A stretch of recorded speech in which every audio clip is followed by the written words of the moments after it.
Well, it's a new month, folks, and you know what that means. That's right, that means it's another month of us crying ourselves aggressively to... it's a new month where I get to go ahead and share with you, the lovely viewer, new underrated anime that I think you guys should all watch. This month we have 5 anime on our docket, which is going to be the norm that we're going to have from here on out, and I don't want to do any yapping or lollygagging, so let's go ahead and just jump right into the video and let me share with you the 5 anime that I think are underrated and what I think deserve a lot more love in November of 2025.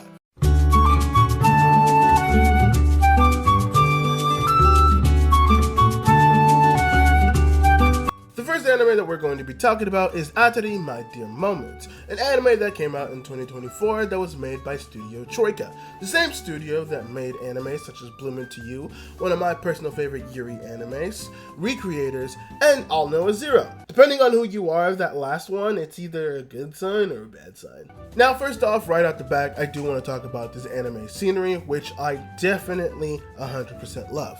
The anime takes place in a world where the rising sea level is starting to get worse and worse, to the point where people are going to have to abandon whole cities. And we see some aspects of cities underwater and some cities having shorelines that now creep up into very, very close areas that were never there before. And I really do have to give credit to Studio Troika for capturing that aspect of dystopian that is able to be the abandoned cities and some of the underwater cities that we see throughout the anime. Even though there are still some people who are living in the area that we're mainly focused on, it's able to give off that semi-abandoned feel of a city that has really been given up on by the rest of the surrounding area. Which, I'm not gonna lie, I'm only now just realizing that as I'm recording, actually fits very well within the overall theme of the actual anime. With, even though this city is feeling like it's abandoned and even though it feels like it's on the brink of just being nothing, there are still people and others around it that are willing to prop it up and make it feel lively and give it an actual purpose. Which, wow, I actually like that aspect a lot. And like I said before, the area actually reflects the narrative and the characters quite well, as our main characters, Natsuki and Atari, are both characters who are physically and mentally damaged, who need to process their trauma a bit more in order to find the purpose that they're looking for.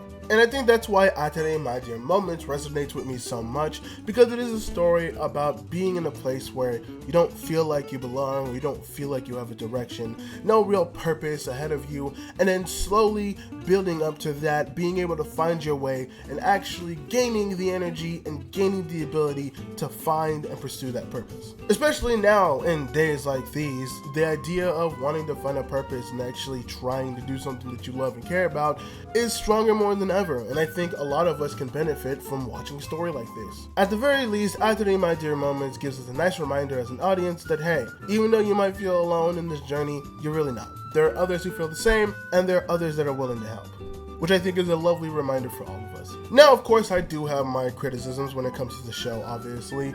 They do drop a lot of cool things in terms of the lore and actual characters and just the overall aspect of the world, but we never really dive super deep into that. Now, I can forgive it because it's only a 1 season, 12 episode anime, and you can only do so much with that short amount of time. I just wish we got just a tad bit deeper into things. Or at the very least, a little bit more time to breathe. I feel like this anime could have had more impactful moments if they were able to just linger on a bit more stuff, but it goes so quick with the less time that we have that nothing really sits with you to the point where you can digest it. And by the time you do, it's already kind of moved on and been done with. Yet, despite its shortcomings, Atari, My Dear Moments is able to tell a wonderful and relatable story that is quite impressive, and is really impactful for a 12 episode anime. If you just want a nice little 1 season anime to watch, or need something to lift you up for the day, I do recommend Atari, My Dear Moments, as I promise it'll be something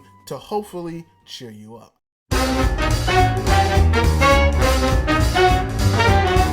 Hey there, do you want an anime that's insane as shit and has a lot of good looking characters and colors that are just thrown together, kind of like it's a neon tech universe? Well, do I got an anime for you. Nanbaka is an anime that came out in 2016 that was made by Studio Satellite that apparently has a 2nd season? Wait, what the fuck? But yes, it is an anime that was made by Studio Satellite that has such anime under his belt as Ubabalt, Sakugan, Somali in the Rainforest, and surprisingly enough, Cannon Busters, which I actually thought was really cool. I didn't know that they made that anime. Nanbaka is an anime about 4 prisoners who are constantly trying to break out and are constantly messing with the guards. Now, I'm not joking with you, that is quite literally the entire premise of the show. Obviously, there's more to it. It's one of the most secure prisons, and they constantly try to break out, and there's some of the most vicious criminals out there with some of the best guards in the world. But yes, the entire premise of the show is them just constantly trying to get out of this prison. But that's what I do love about the show. The premise is simple and to the point, but they do so much of it. It's a gigantic prison with multiple buildings in it with multiple guards, but all the characters are unique and wacky, and they're able to do so much within the confines of the 4 walls with lore and all of the buildings, with the lore for the other characters, with each of its wings being special in some way, shape, or form, whether it be a wing full of femboys, or a wing full of furries, or a wing full of just some of the most deranged inmates that you'll ever meet, and all of them are technicolored. Some of them aren't technicolored, but a lot of them are technicolored. Which is also another thing I love very much about this show, is the fact that this show's animation and its design is vibrant, but not in an invasive way. They definitely pick and choose when to use a lot of the more vibrant colors here and there, while also mixing it with some more mellow colors with some of the guards and other characters just to balance everything out, which is nice, and I'm glad, and it makes everything look really poppy. But that's the best word that I could come up with, honestly, but yeah, poppy. Which is definitely impressive, because I usually actually try to stray away from shows like that, because sometimes they could be just a little bit too much on the eyes, and it's just sometimes hard to watch. But no, they do a really good job here. And the character designs, just when it comes to the actual guard outfits and the prison inmate stuff, all of it's super good and super stylish. If you're into fashion, I feel like you're gonna really like what this show has to offer. And for my action / shonen fans out there, we do have some good fight scenes and some weird lore about the characters when it comes to their actual powers, because yes, some of these people do have powers, and we do fight, and we do even have a tournament arc, surprisingly. Which I will say, they do a lot for these characters in the one season that they have. They didn't have to, really. This could have been just a show where they could have given living details and just let things happen. And I would have been perfectly fine with that, along with everybody else. But they actually took the time to build something out for these characters, which I appreciate. It's always nice running into an anime that's wanting to build its own world and actually take the time to build something interesting, since there are just many other anime out there that just aren't willing to do that at all. And just to put the cherry on top of everything, Nanbaka probably has 2 of the most underrated femboys in anime, in Nico and Hitoshi. I mean, Nico himself has such a lovely and bubbly personality. He just gets hearts all the time. He's like a clumsy dude, but he's so lovable. And Hitoshi just slays. Hitoshi just has some of the best designs I've ever seen. In fact, I'd go as far as to say his design is better than most top tier femboys out there, okay? If you watch the show for anything, watch it for the femboys. Because this show, there's not just them 2. They have a decent amount. They have a decent amount of femboy. Watch it for the femboys. Also, I would be doing it such a disservice if I didn't mention it as well. Nanbaka has probably one of the best opening songs in anime. Yeah, I'm saying that right now. This song rocks, and I still listen to it this day because it goes so hard for no good reason, but I'm happy that it does. Like, genuinely, if you don't want to check out the show, at least check out the music video and the opening and the song for this, because it's all really good. Musically, it's a banger. If this is a wacky show that really vibes with you, go ahead and check it out. It only has 2 seasons and 26 episodes. Not 1. Crunchyroll is going to make you think it's 1. It's 2. I don't know why they did that, but it's 2 seasons. But yes, please go check it out. If you follow me for a while on this channel, you would know that Nanbaka is one of those anime that I have pushed relentlessly, because I just think it's one of the most underrated pieces of media out there. It's fun, it's enjoyable, it has good character designs, it has good music beats, it has good characters. Man, if any anime you decide to watch on this list, I'm pushing for Nanbaka. Please, I beg of you, check it out, give it the love that it deserves, because honestly, it has gone too long going unnoticed.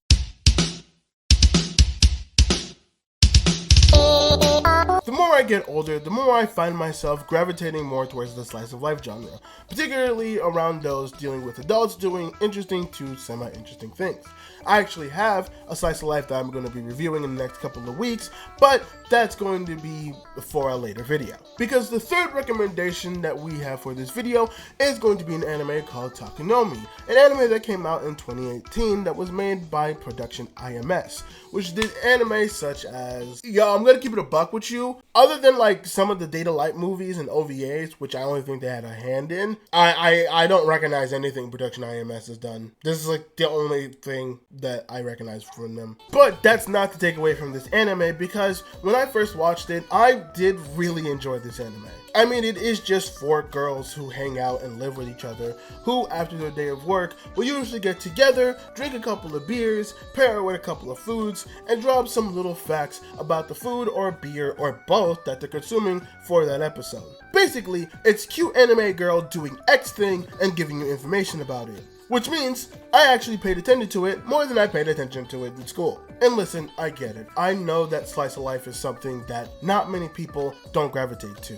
They don't really like the mundane stuff or just seeing people do their everything things. They're not dramatic enough. It's not attention grabbing enough. And I can understand that aspect. Some people need a little bit more to hook their teeth into. But to me and many of us who actually find some enjoyment in the slice of life genre, there's a certain level of solace that comes to just watching people do the everyday mundane things. It's like a sense of normality, if you will.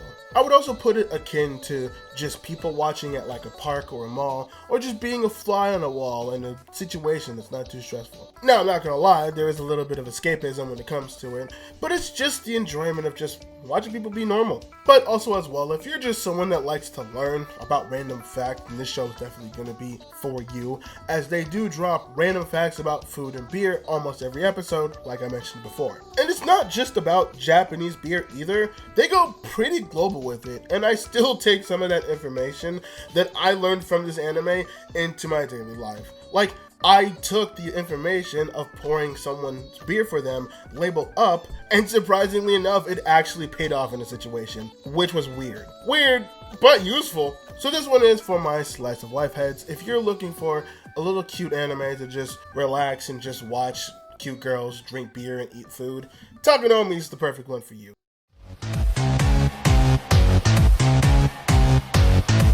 You know that big point in the 2010s where a girl had to be something, whether it was a train or a car or a tank or most popularly a ship? This next anime is the anime I think did it the best out of any. Arpeggio Blue Steel is an anime that came out in 2013 and was made by Studio Sangeeks, which is the same anime studio that did Heavy Object, a lot of the Bang Dream movies, including the 2nd and 3rd season, and is the current studio that was doing Rooster Fighter, which if you haven't seen that, holy shit, knowing that Sangeeks did that and knowing how well Sangeeks does the CGI makes me so much more excited to watch that. Absolute cinema. And like I mentioned before, Sangeeks is known for having some really good CGI work. And till this day, Arpeggio Blue Steel still has CGI that is better than some of the CGI that we see nowadays. In fact, at the time that CGI was actually being implemented very slowly within the anime industry, Arpeggio Blue Steel was the anime that actually gave me some confidence that CGI could work in the anime industry. It is actually baffling looking back at Arpeggio and Blue Steel and just looking at the actual quality of it. I'm impressed for 2013, and honestly, Studio Sangeeks does not get enough credit for its work. And if you're looking for a good action show, this show hits hard, this show hits fast, this show hits heavy.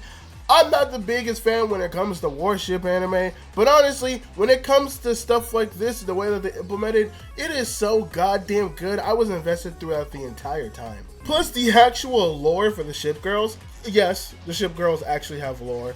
I really liked, and they implemented really well, which, again, doing this video, I actually found out that there's 2 movies that actually wrap up the series. So after I'm done recording, I might actually go out and watch those, because I've been wanting more Arpeggio Blue Steel content. My bad, I have to correct my correction. There is 2 movies, and apparently a spin-off manga called Salty Road. So there's even more than I thought, which makes me really happy. I also just love how cool all the characters look. This is another show that I think has really good character design. I don't know what it is about shows in the 2010s, but they just took a lot of liberties when it comes to just making the characters and their clothing. And Arpeggio Blue Steel, specifically the ship girls, definitely have some very out there but really cool designs. Also, I really got to give it up to the opening again. Not just the opening itself, which again is a really banger song, but the artist Nano herself is really good.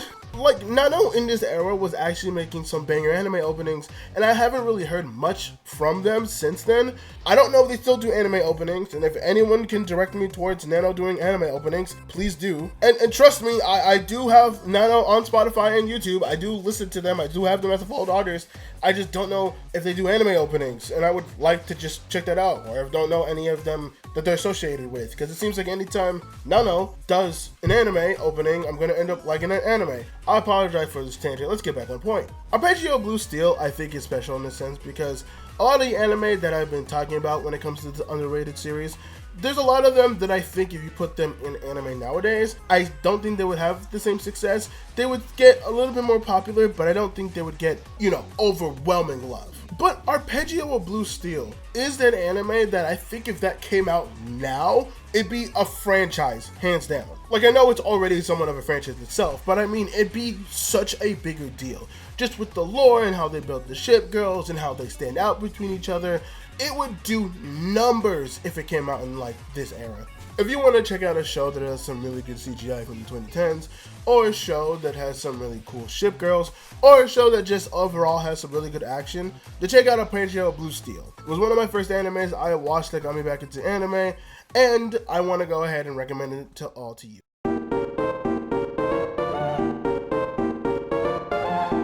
And the final anime that I'm going to be recommending to you lovelies this month is The Story of Magical Girls Who Couldn't Be Magicians. Oh my god, it's going to be such a long name. The Story of Girls Who Couldn't Be Magicians is the anime that came out in 2024, and it's an anime that was made by JC Staff. You know, the same people who are working on the current One Punch Man series. And we all know how that's going. Okay. I'm actually being kind of unfair at that point. JC Staff had put out some good stuff, like Can a Boy-Girl Friendship Survive, Honey Lemon Soda, and they actually do the series Is It Wrong to Pick Up Girls in the Dungeon? And I'm not gonna lie, for the fall of 2024, I was weirdly obsessed with this show. I wasn't really expecting much when it came to this anime. It was very low on the rung when it came to the batch of anime that were coming out in fall of 2024, but it did better than I expected. A lot better than I expected. And I think because of that, I latched onto this gem of a show that was not super good, but good enough to the point that it blew out the expectations, despite the expectations being kind of low. But that's not to go ahead and shit on the show, because the show itself actually has a lot better quality than I was expecting. It is a decent show. First off, super unique aesthetic when it comes to the actual character design and the overall animation. Everything has this pastel aesthetic that I was really attached to. If you like that book art magical drawn style with like the super cute pastel colors, you are going to eat this anime up, I promise you that. The characters themselves are fairly simple, but they're fairly simple, well done characters, going through proper story arcs that actually have them grow and become better people in the process. And the magic system that they have when they use magic in the world is actually pretty simple, but really structured well. It has rules that keep it very tight-knit, so everything follows a set course, which is good. I like that type of stuff. It has rules that are restrictive, but it's not too complicated to understand. You get anytime they drop lore about the magical world because it's just straightforward like that. And the reason I put it on here as a recommended for this month is because I found myself really resonating with this show for one reason and one reason only. Because this show is basically the exact opposite and everything that I wanted and everything that should have gone right with another show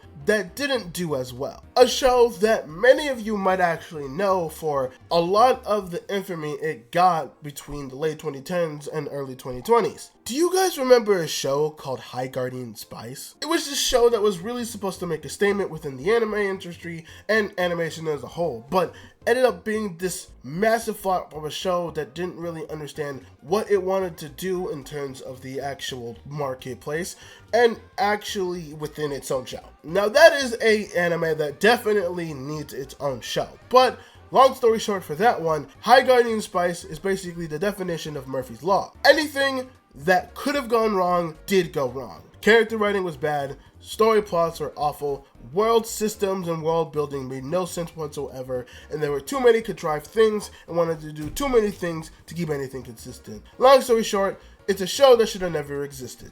Not for the bigoted reasons that people might add, but just for the simple, actual practical reason that it was just a badly written show. The story of girls who couldn't be magicians, however, is the exact opposite. It actually has a lot of the same story beats and same elements that High Guardian Spice would have had, but just done a lot better. Even the plot points when it comes to new magic and old magic and how nobody wants to know about old magic and how powerful it is and how new magic is supposed to be the thing because it's quite restrictive in that sense. They have that story beat, similar to how High Guardian Spice had that story beat. But in the story of girls who couldn't be magicians, it's just done way better, with a lot more depth, a lot more lore, and a lot more intrigue that's surrounding the actual characters and what it means to use old magic and new magic. So I implore you, if you understand or remember the disaster that High Guardian Spice was, watch this show, watch the story of girls who couldn't be magicians, because this story is what High Guardian Spice should have been. It should have been what this is, and I feel like it needs to be more popular for that reason.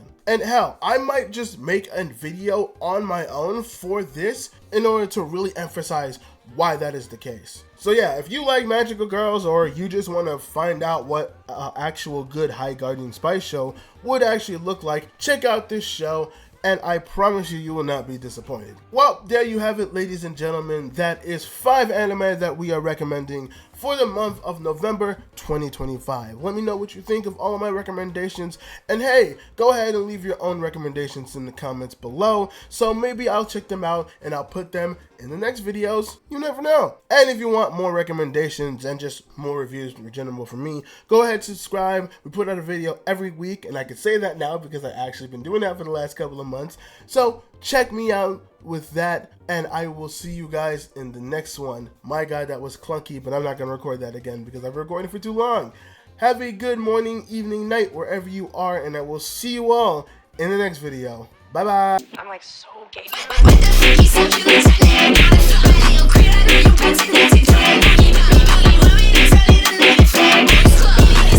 of you at my